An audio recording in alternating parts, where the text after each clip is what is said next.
बिस्मिल्लाहिर्रहमानिर्रहीम। अस्सलाम वालेकुम नाज़रीन। इस्लामाबाद में वज़ीर दाखिला शेख रशीद अहमद से Australian high commissioner Geoffrey Shaw ने एक अहम मुलाकात की है, जिसमें दोनों ममालिक के दरमियान बाहमी ताल्लुकात और दिलचस्पी के अमूर ज़ेर बहस आए।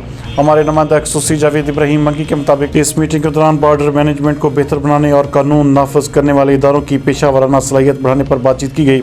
इस मौके पर बात करते हुए वज़ीर दाखिला का कहना था कि पाकिस्तान ने वज़ारत दाखिला में बॉर्डर मैनेजमेंट विंग कायम कर दिया है।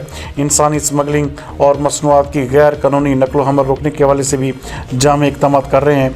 शेख रशीद अहमद का कहना था कि पाकिस्तान 1 मई से ई पासपोर्ट का आगाज़ कर रहा है।